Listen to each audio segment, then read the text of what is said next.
protestan le dimissioni del precedente. Los sucesos han tenido lugar en el aeropuerto de Caracas.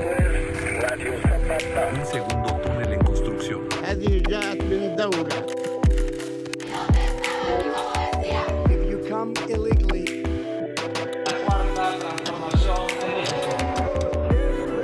Résultat, ils font grimper le thermomètre mondial.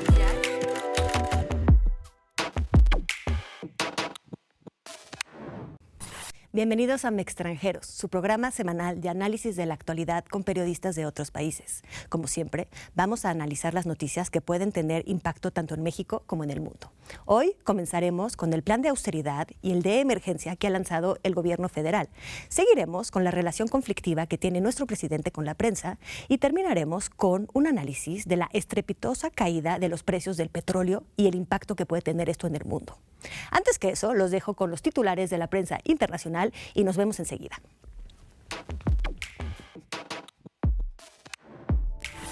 La semana comenzó de forma mágica gracias a varios conciertos en línea, que incluyeron a The Rolling Stones, Lady Gaga y Elton John, entre muchos otros, y que fueron seguidos en vivo en todo el planeta. Pero el mundo de la música también estuvo de luto tras la muerte del argentino Marcos Mundstock, del grupo Les Luthiers. Por su parte, el pueblo canadiense está desolado debido al atentado más mortífero en su historia, aún sin explicación, y el cual dejó a 23 muertos. La violencia incrementa en Estados Unidos, donde los simpatizantes más radicales de Donald Trump le exigen terminar con el encierro. Y no dudan en manifestarse furiosamente y armados. A pesar de estas condiciones, Trump sigue generando reacciones, con movimientos estratégicos en contra de Irán o al proponer inyecciones de desinfectante para curar el coronavirus. Otro mandatario conflictivo, el presidente de Corea del Norte, Kim Jong-un, ocupa las primeras planas con el rumor de padecer una grave enfermedad. Mientras tanto, en Israel, después de más de un año de bloqueo político, los rivales Benny Gantz y Benjamin Netanyahu pactaron una alianza. Sin embargo, este último, rechazado por muchos de sus ciudadanos, provocó una impresionante manifestación masiva, la primera con sana distancia. La noticia más impactante de la semana fue la caída inédita del precio del petróleo, mismo que alcanzó peligrosos números negativos. Las primeras consecuencias de la crisis económica global no tardaron en hacerse sentir. En todas las latitudes se perfila un riesgo de hambruna que afectará desde las poblaciones vulnerables en los países en desarrollo hasta miembros de las clases populares en las capitales europeas y en América Latina, donde largas filas de personas esperan recibir entregas solidarias de alimento. La crisis provoca migraciones nuevas en América Latina. En Perú, donde muchos huyen de las ciudades para regresar a sus pueblos de origen, o en Colombia, donde exiliados venezolanos buscan regresar a su país. Asimismo, también preocupa la situación de los migrantes en la frontera entre México y Estados Unidos. Desde los indígenas más desprotegidos en la Amazonia brasileña hasta los príncipes de Gales, todos tienen que cuidarse. Y la familia real británica tuvo que festejar en total intimidad el segundo cumpleaños del príncipe Luis. La comunidad musulmana inició su celebración por el Ramadán, pero en muchos países, esta fiesta popular será cancelada o modificada como nunca antes había sucedido. Prácticamente en el mundo entero, los niños están condenados a quedarse en casa y tienen que experimentar nuevas formas de estudiar, en línea o con el apoyo de sus padres.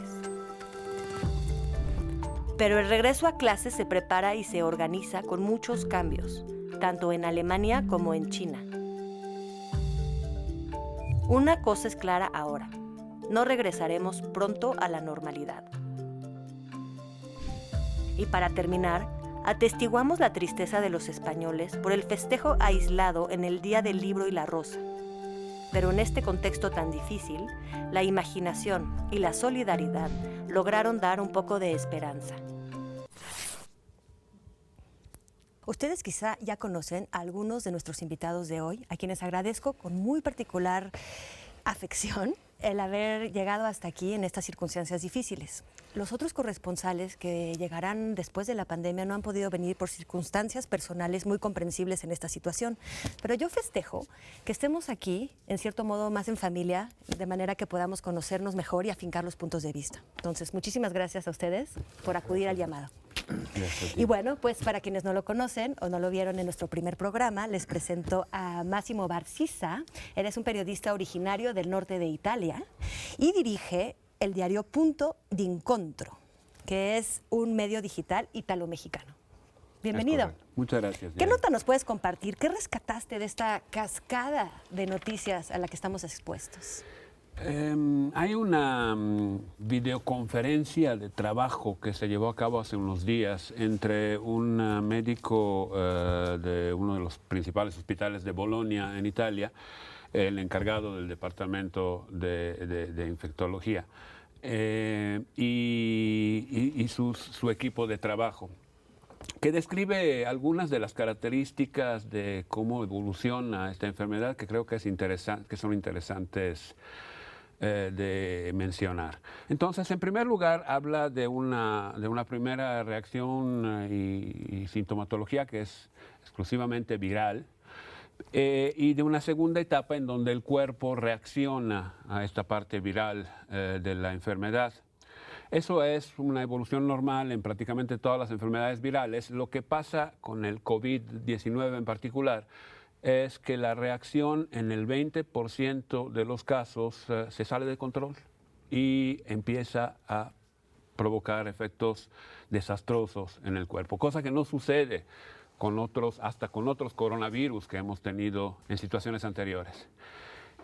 Dada la característica de esta evolución, el doctor propone y aconseja que durante estas primeras etapas de la enfermedad, en donde cambia la sintomatología de alguna manera, los medicamentos que tienen que ser suministrados no son los mismos dependiendo del grado de desarrollo de la enfermedad, y describe cuáles son. Hemos publicado en nuestro sitio la videoconferencia completa subtitulada en español, donde describe cuál debe ser el procedimiento para atacarla. Entonces creo que es interesante tomar en cuenta que es una enfermedad a la que no nos habíamos enfrentado antes, que el mundo está aprendiendo cómo de alguna manera enfrentarse a ella y que ya existen, sin embargo, algunas estrategias para atacarla. Muchísimas gracias. A mi izquierda ahora les presento, a quienes no la conocen todavía, a Andalucía Nolsolov. Ella es una periodista independiente neoyorquina que escribe para Al Jazeera, NBC, la BBC y The Intercept. Muy bienvenida y cuéntanos qué rescataste. Bueno, muchas gracias por la invitación y pues hoy vengo a hablar de algo un poco escalofriante que está pasando en Estados Unidos. Aparte de la pandemia, es una nueva ola de protestas de personas en contra de la cuarentena porque está robándoles de su libertad personal. Entonces vimos la semana pasada unas imágenes de personas así fuertemente armados, como las imágenes que vemos mucho aquí en México de narcos o incluso de autodefensas, de personas bajando de tipo camionetas militares con metralletas. Y eso es en Estados Unidos, que están muriendo alrededor de 2,000 personas diario, ¿no? Entonces, eso es una constante batalla entre la economía y el salud público, y con el presidente diciendo que se acabe la cuarentena pronto, pero mientras todo, incluso sus médicos y muchos expertos en salud pública están diciendo, si hacen eso, pues que ya habrá un repunte de muertos, ¿no? Porque ya muchos en Nueva York, por ejemplo, de donde soy yo, es el epicentro mundial, y ya más o menos la semana pasada empezó a bajar. Pero bueno, es importante mencionar que estos protestos no son espontáneas, o sea, parecen que sí, pero realmente sí tienen muchos intereses de la administración de Trump, que tanto una de las organizaciones es de Betty Daos, que es de el secretario de Educación del país, y también otros abogados han estado defendiendo los manifestantes cuando fueron arrestados, y que eso también son parte de la administración de Trump. Y él tuiteó, libera Michigan, libera, o sea, con su apoyo a estas manifestaciones. Eso es muy preocupante. En efecto. Muchas gracias, Andalucía. Sí, gracias. Y bueno, nuestro periodista gallego de cabecera, el querido Jacobo García, corresponsal en México del diario español El País. ¿Qué nos compartes? ¿Qué tal, Yael, compañeros? Qué gusto estar aquí. Pues dos circunstancias, dos temas que me parecen interesantes. Y el primero es señalar, lo hablábamos fuera, estos días se está publicando por primera vez en España la primera fotografía alegre en los últimos 2 meses. Se está empezando a esta palabra tan horrible que es desescalamiento del confinamiento, y por primera vez los niños han podido salir a la calle, por primera vez se ha oído de nuevo, muy caótico y de forma desorganizada, porque todavía no hay unas directrices claras, pero al menos los niños han vuelto a llenar los parques, las sonrisas han vuelto a escucharse, es algo bonito, y sobre todo desde un punto de vista periodístico llevamos 2 meses de bombardeo permanente de morgues, de centros de cremación, de médicos atascados de trabajo, de muertos, de féretros, de gente sufriendo, y entonces por primera vez se ha podido empezar a ver unas sonrisas. ¿Y qué otra cosa rescato? Pues me da la impresión de que toda esta pandemia tan global está haciendo, bueno, y en eso coinciden muchos pensadores, una especie de vuelta, de regreso a lo local, que está provocando una especie de desconfianza hacia lo planetario, y que al menos toda la globalización como la entendíamos sufre un pequeño frenazo. En ese sentido destaco iniciativas que han vuelto en España de rescate hacia lo local, el pequeño comerciante, la pequeña tienda, el pequeño productor, el pequeño lechero, la costurera, digamos que hasta incluso algo tan básico como la producción de medicamentos o de mascarillas vuelva a hacerse en España. Hay un rescate, pero más allá de lo económico y lo mercantil, incluso de cercanía hacia los vecinos y hacia el sector productivo, que es el que luego te va a comprar a ti, que soy el rostro que está sufriendo porque lo tienes enfrente. Bueno, creo que hay un regreso a esas esencias de lo pequeño, incluso esa España vaciada, a la que antes no quería ir nadie, empieza a llegar el agua y a regarse, porque son mucha la gente que cada vez huye más de las ciudades y busca espacios nuevos para vivir. Gracias por esta noticia que en efecto nos hace sonreír con un poco de esperanza de lo que viene después. Pues bueno, gracias a todos por compartirnos sus notas. Nos vamos a ir a un pequeño corte y vamos a volver con el primer tema de esta mesa, que es el plan de emergencia del gobierno federal. Nos preparamos una cápsula para ello y volvemos después.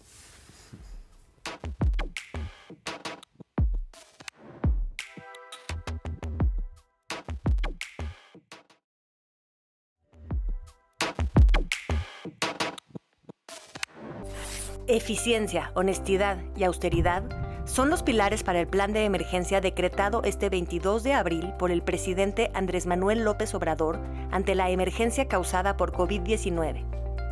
Frente a la terrible crisis que se vive en todo el mundo, la 4T intenta demostrar que hay otras formas de enfrentarla y asegura que todos los movimientos para echar a andar este plan de emergencia se realizarán sin aumento al precio de los combustibles, sin la creación de impuestos nuevos ni la contracción de la deuda pública.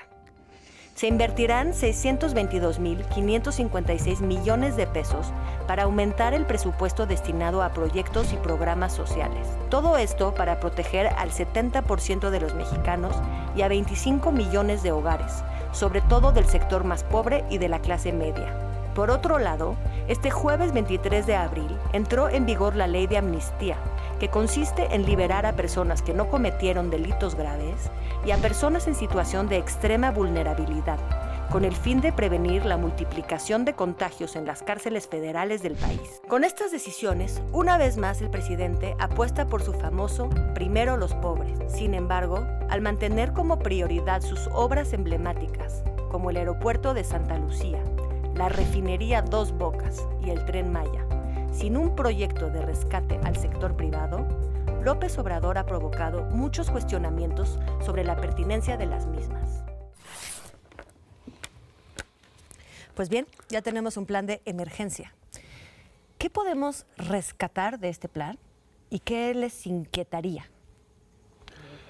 La lectura de la realidad mexicana desde el punto de vista social y económico del presidente me parece clara y me parece correcta.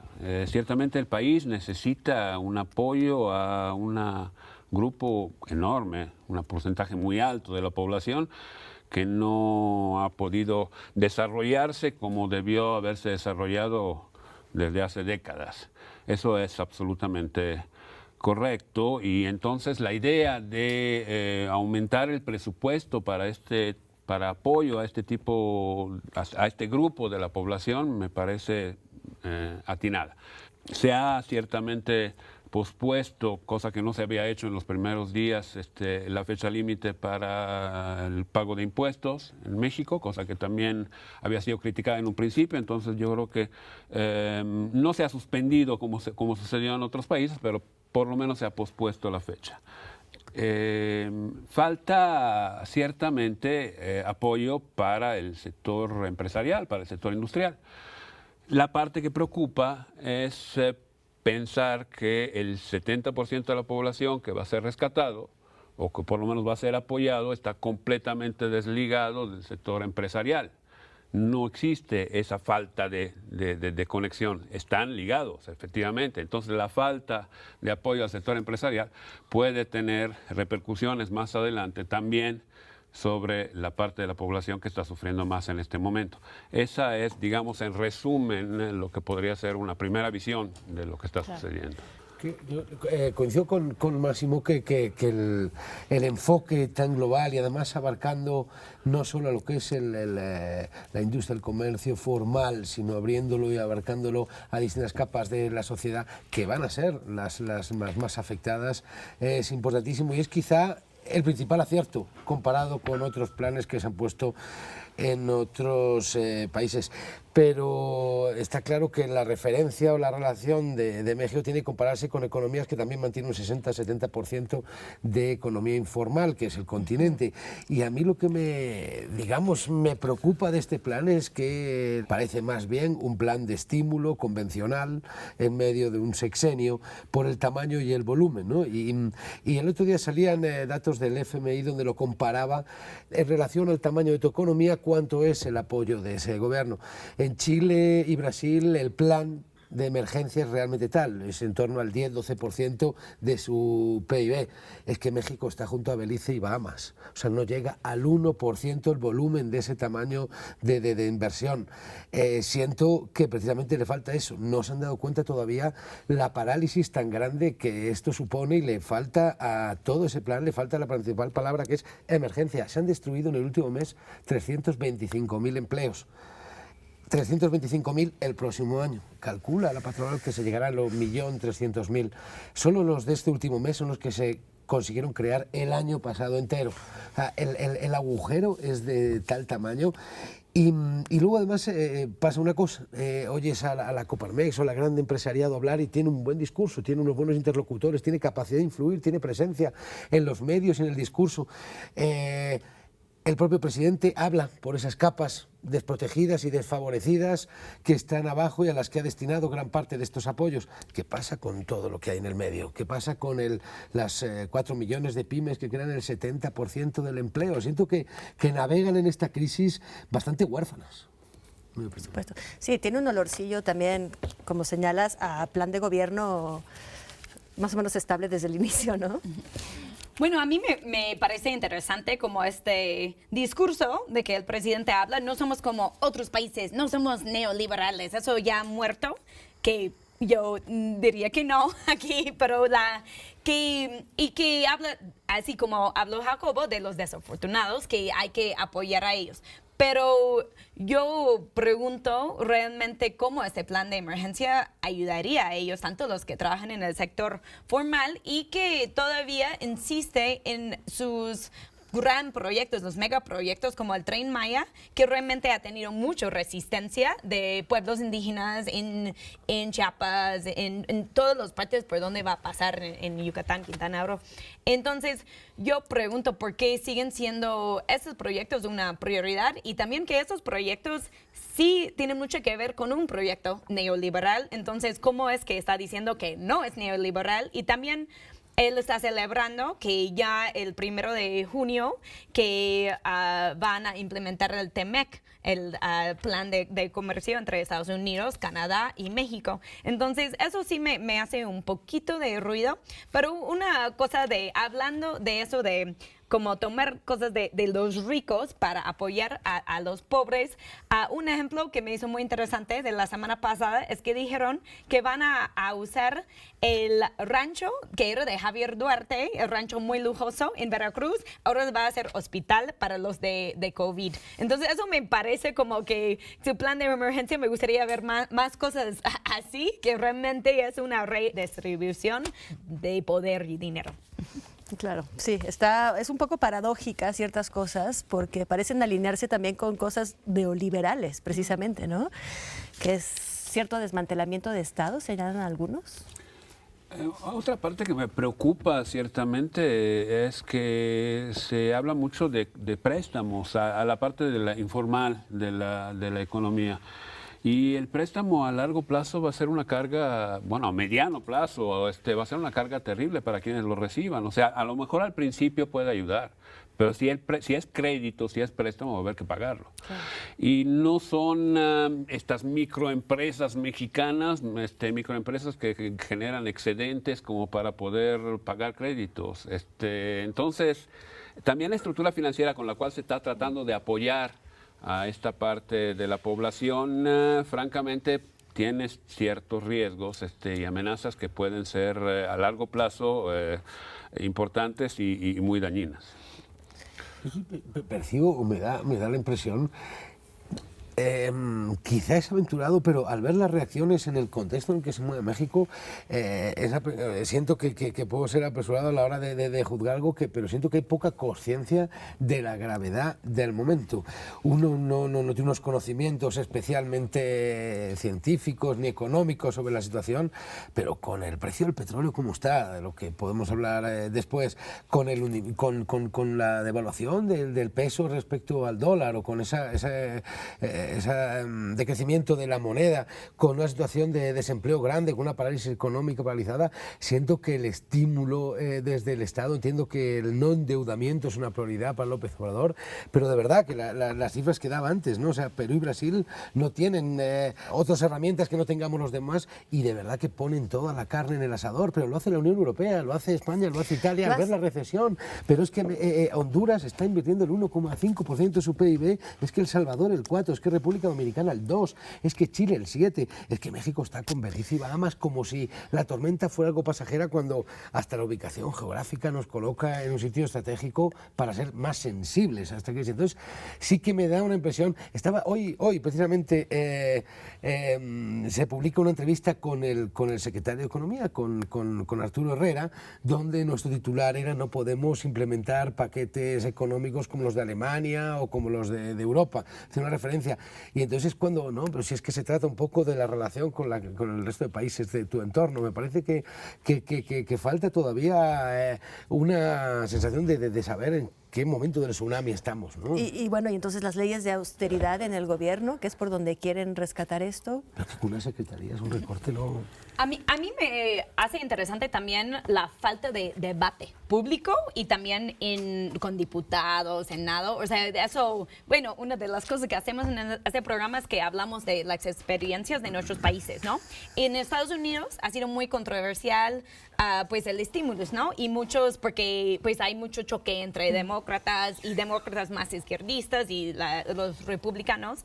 Y ha habido una crítica mucho de Alexandra Ocasio-Cortez, que es una política de descendencia puertorriqueña en Nueva York, y que ella sí habla mucho de que cómo estamos haciendo eso sin ayudar a la gente que no pueden pagar su renta, la gente que no pueden pagar, no tienen seguro médico y bueno, y muchas otras personas, senadores y diputados. Pero hablo de que ellos votaron en contra del estímulo mucho, o sea, había semanas en lo cual había un debate, no, eso no va a apoyar, eso sí va a apoyar, hasta que por fin llegaron a un acuerdo, y a mí como me hace, o sea, como un poco, no entender, aquí es como, aquí el plan de emergencia y todos están como, pero ¿cómo van a quitar el aguinaldo? Eso es ilegal o eso, y que yo diría que todavía me falta entender completamente cómo funciona entre el poder, entre todo los diputados, Las cámaras.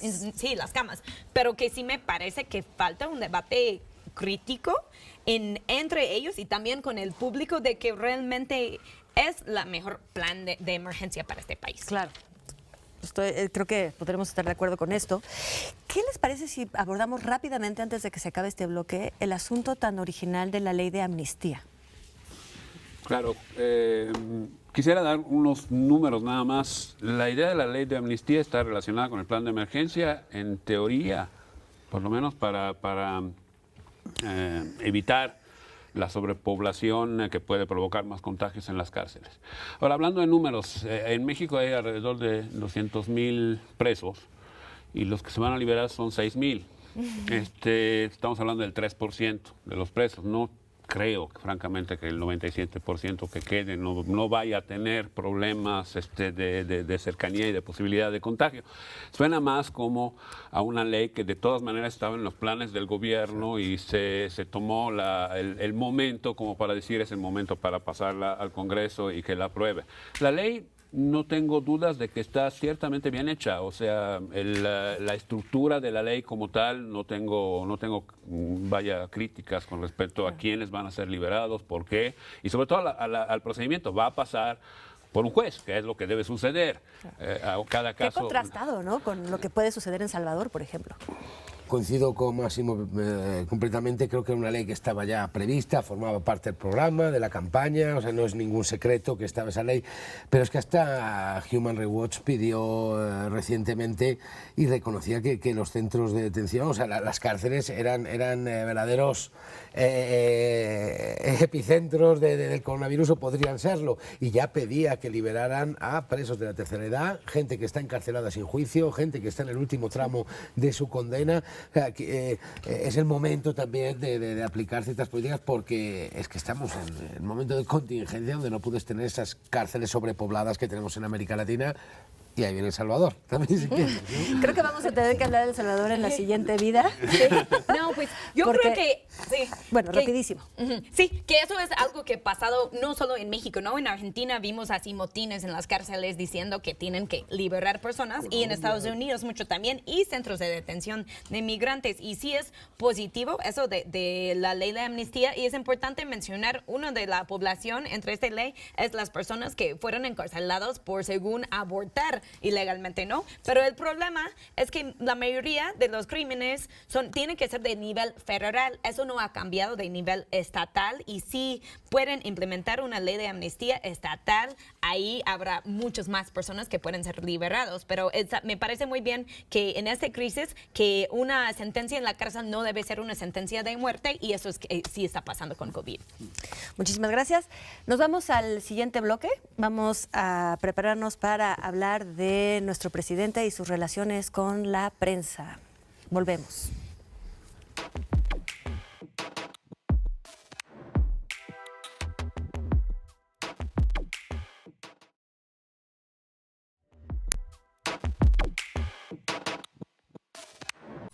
Según la Federación Internacional de Periodistas, México figura como el país más peligroso para ejercer el periodismo.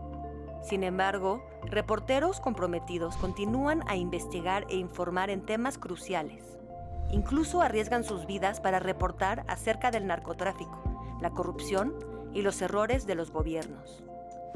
Ante las críticas a su administración, el presidente López Obrador arremetió contra los medios de comunicación al declarar que no hay un periodismo profesional, independiente y objetivo en México.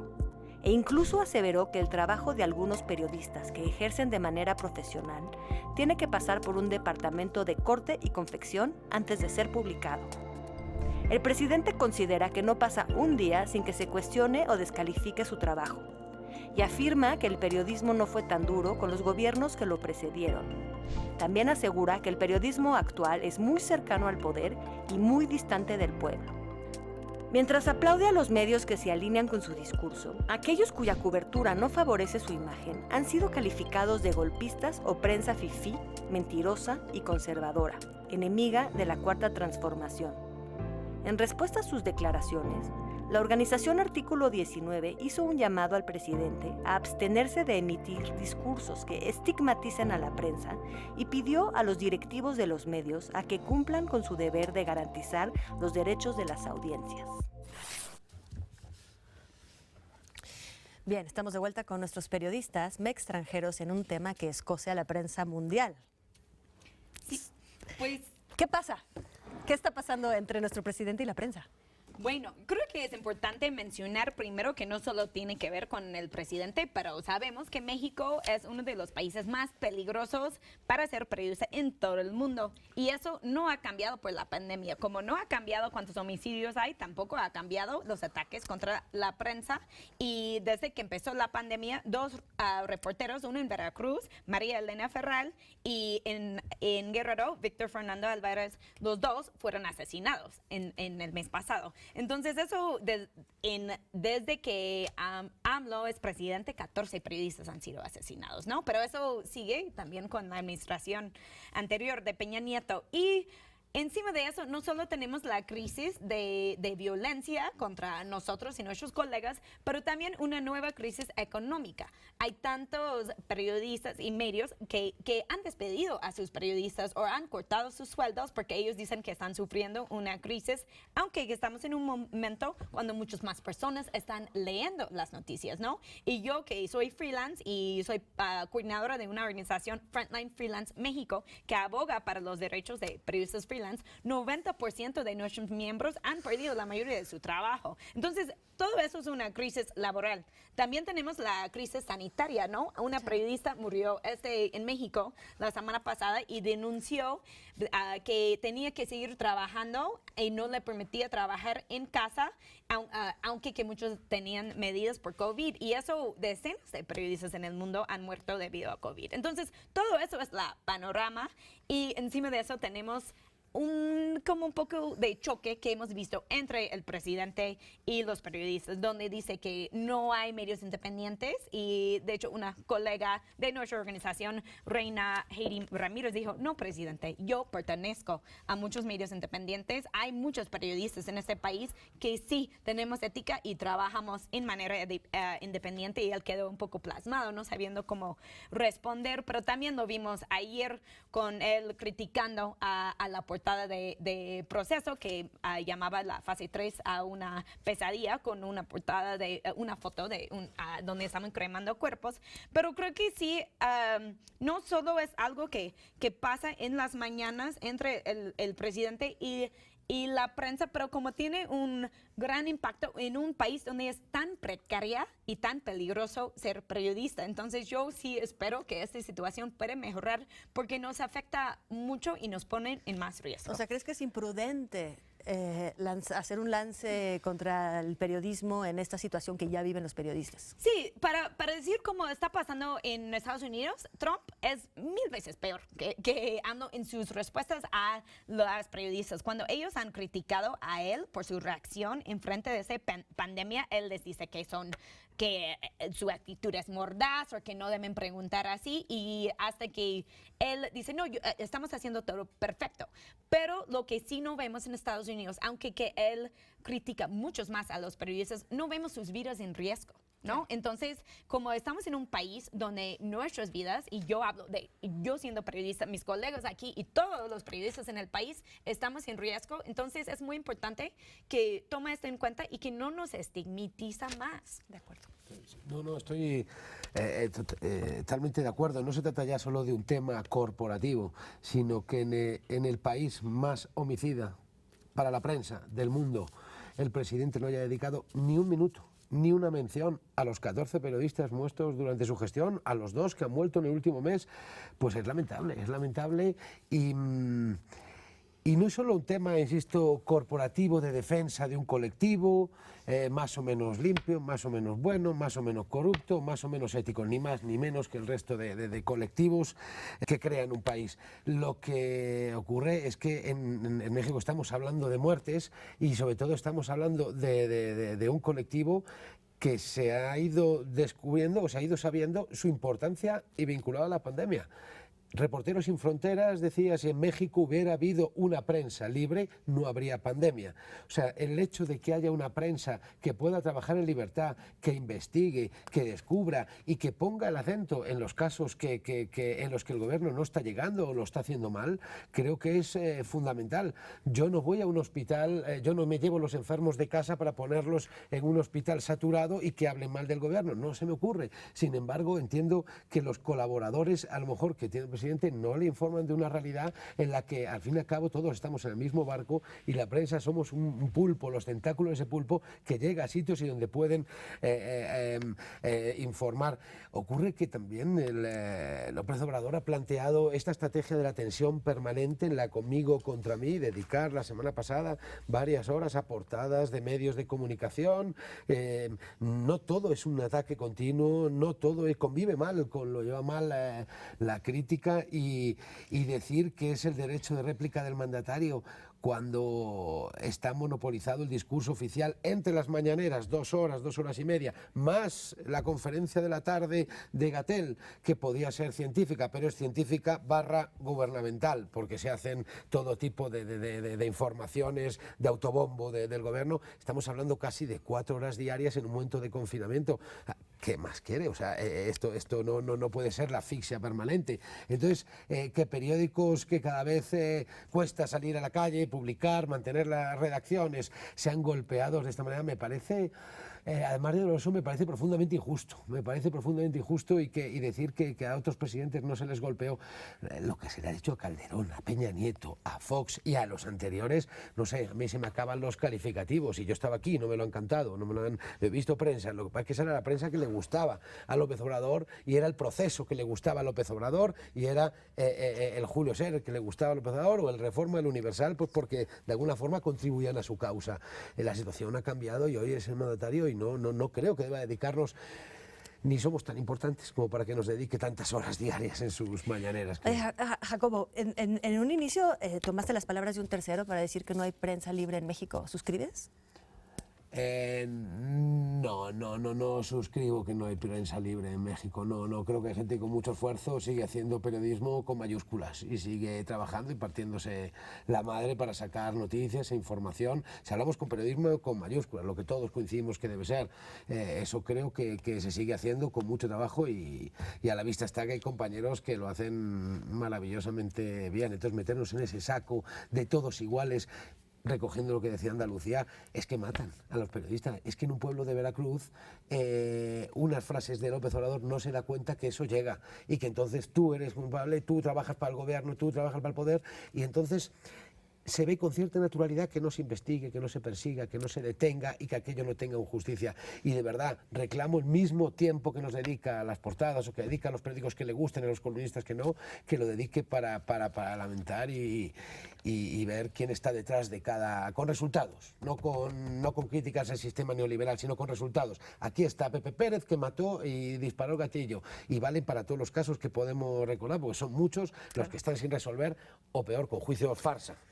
O sea, más allá del peligro de la polarización, de están conmigo o están contra mí, señalan un peligro muchísimo más profundo, que tiene que ver con vidas de los periodistas y de investigación de los crímenes. Y también quisiera poner esto también en el contexto de algo que fue uno de los elementos de la campaña de López Obrador y que está siendo llevado a cabo, que es el recorte al financiamiento de los medios de comunicación al 50% el primer año, luego otra vez al 50% el segundo año. Estamos a 25% del presupuesto que tenía los medios de comunicación en México a finales del sexenio anterior.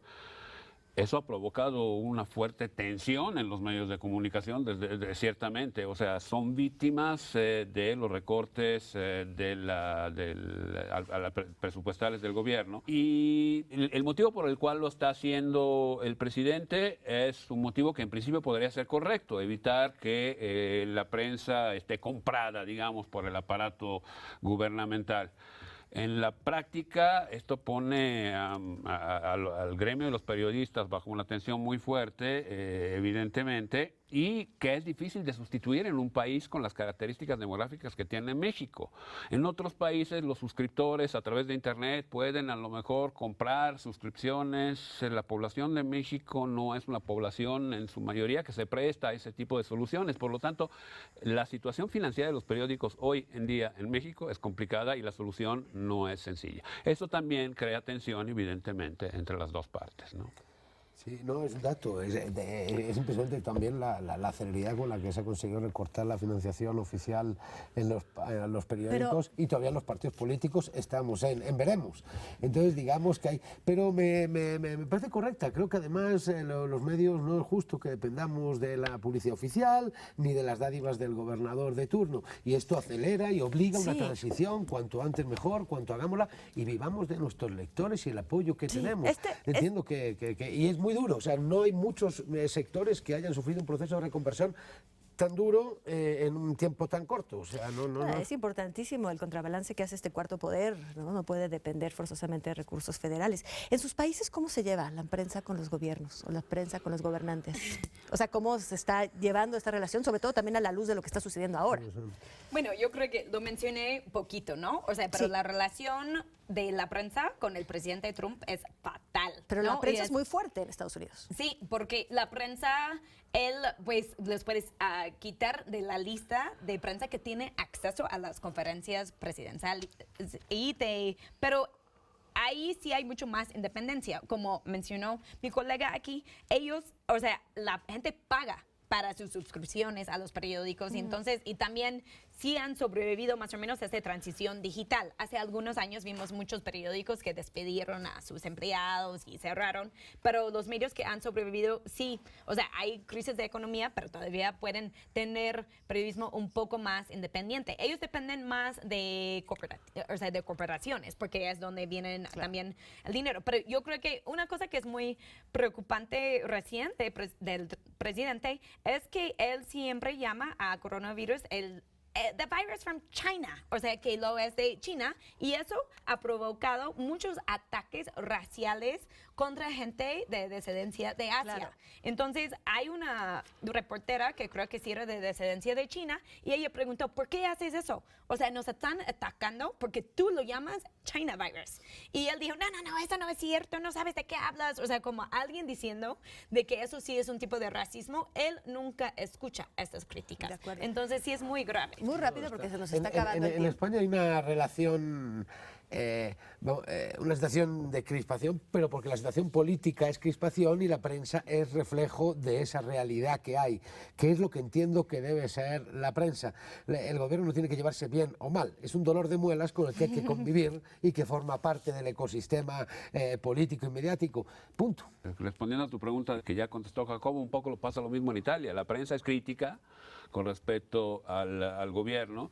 Muchos reflejan posiciones hasta partidistas, dependiendo de los periódicos, pero cada uno lo hace con el ánimo de ser patriota y de querer promover las ideas en las que creen, ¿no?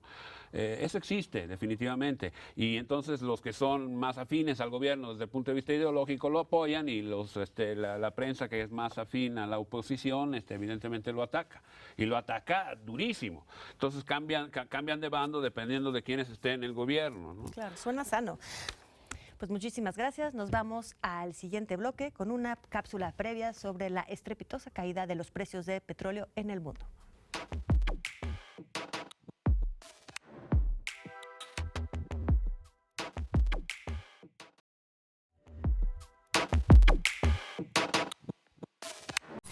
El colapso de los precios del petróleo, provocado por la pandemia y la pelea entre Arabia Saudita y Rusia, deja a los principales países exportadores en una situación muy preocupante.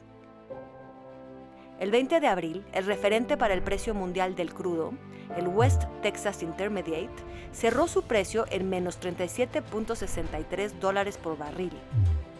La primera vez en la historia que se cotiza en negativo, debido a que el número de reservas amenazó con desbordar las instalaciones de almacenamiento por falta de demanda y obligó a los productores de petróleo a pagar por deshacerse de los barriles. Esto tuvo fuerte impacto en los precios de los países exportadores de crudo, como Reino Unido, Canadá, Colombia, Ecuador y Brasil. Pero en casos más serios, como el de Venezuela, país donde el petróleo representa el 90% del ingreso, se podría experimentar una crisis económica sin precedentes, con una renovada escasez en necesidades básicas. Al igual que en Rusia, donde el sector petrolero representa el 30% del Producto Interno Bruto, y esto pone en riesgo a más de 1 millón de empleos. Bien, ¿de qué manera esta nueva crisis petrolera puede afectar los planes de desarrollo nacionales? La apuesta del presidente López Obrador, resumiéndola, decía, si México está reduciendo su capacidad exportadora de petróleo, vamos a tratar de reforzarla, también para sustituir ese fenómeno que se ha dado durante muchos años de exportar petróleo y importar gasolina, mucho más cara. Entonces, para eso vamos a reforzar la estructura de refinación. Un plan que tiene lógica, pues no es un plan descabellado, de ninguna manera. El problema son dos, ¿no? Y aún antes de la caída de los precios del petróleo, el reforzar la capacidad refinadora del país era una apuesta también riesgosa, no desde el punto de vista estructural, sino desde el punto de vista del tiempo. ¿Cuánto tiempo más va a ser necesario tener gasolinas en este país? Es cierto que el pasar de los motores a combustión interna a los motores eléctricos ha tomado más tiempo en los planes del mundo de lo que todos pensábamos hace 10 años. Entonces, de nuevo, la estrategia no necesariamente es está completamente fuera del lugar. Sin embargo, con los precios del petróleo como están ahorita, lo que pasa es que entonces vamos a tener que prácticamente utilizar toda la producción de México para hacer la gasolina, porque pues, exportarla ya va a tener muy poco sentido. Entonces, el escenario internacional sí afecta de alguna manera. Sí, digo, a nivel internacional, justamente, no es quizás momento de dejar de especular con este tipo de fuente de energía. Sí. Y dar oportunidad a otra cosa. Dos Bocas y las otras 6 refinerías fue muy criticado, la verdad, casi desde el principio. Cómo se hacía una apuesta por el petróleo en un siglo XXI ya en camino. Y es una apuesta de mirada. Y siento que López Obrador siguió adelante, pero que un mandatario también tiene que tener la cintura suficiente para saber que es que 12 cubrebocas es lo que vale un barril de petróleo hoy en día. Entonces, insistir en un proyecto, el otro día en la lista de proyectos prioritarios, en lugar de empezar a mirar con cierta flexibilidad hacia las energías renovables o a un cierto consumo más sostenible, me parece que estas crisis podrían servir para replantear y no seguir con unas mentalidades de los años 40. A nivel mundial se puede replantear también una diferente relación entre poderes, ¿no? Estas potencias petroleras quizás podrían empezar, si cambiamos a energías renovables, quizás empezar a perder un poco todo lo que dicen. Pues también estamos viendo mucho análisis de cómo está relacionado el cambio climático y también la crisis ambiental, en que no solo vivimos en México, pero en nivel global, y cómo eso también está relacionado a la pandemia, ¿no? Y que muchos han dicho, no es solo COVID-19, eso es la pandemia de ahora, pero quizás eso sí es nuestra nueva realidad, que hay muchas pandemias y también cómo confrontar las crisis ambiental y cómo se están conectados. Entonces creo que sí es muy importante ver otras fuentes de energía, pero también yo he trabajado mucho en el Istmo, donde también hay un proyecto ahora en el Istmo de Tehuantepec, de uno de los proyectos del presidente, donde hay pueblos donde ves que tienen todos los eólicos y según es como el lugar donde hay más viento en todo el mundo y que pueden generar muchos recursos, y ves que el pueblo ni está pavimentado, que viven en condiciones de extrema pobreza. Entonces creo que también hay que pensar si quieren que estos proyectos de energía sean así, de generar recursos y mejorar la economía, que tampoco repetir qué ha pasado en nuestro país aquí con la energía renovable, porque también hay que cambiar este esquema. Claro, bueno, es de administraciones anteriores, el proyecto de las eólicas sí, eso del sí no Istmo es de Tehuantepec. de actual, pero solo menciono que sí también hay que pensar cómo esos proyectos pueden beneficiar la población y sí analizar la posibilidad de no solo tener proyectos petroleros.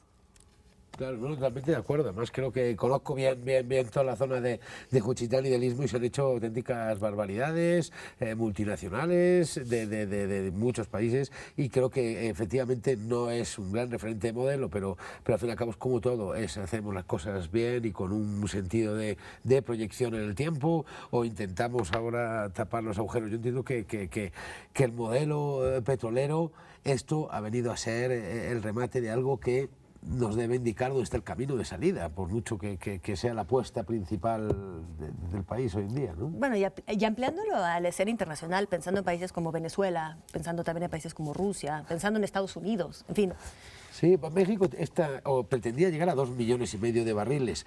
Entiendo que hay que ver esa realidad, pero también son muchas señales de alarma desde hace tiempo en el que nos viene indicando que hay que ir apostando por otros modelos de desarrollo, ¿no? Por supuesto. Es muy fácil decirlo, pero creo que son luces que se prenden.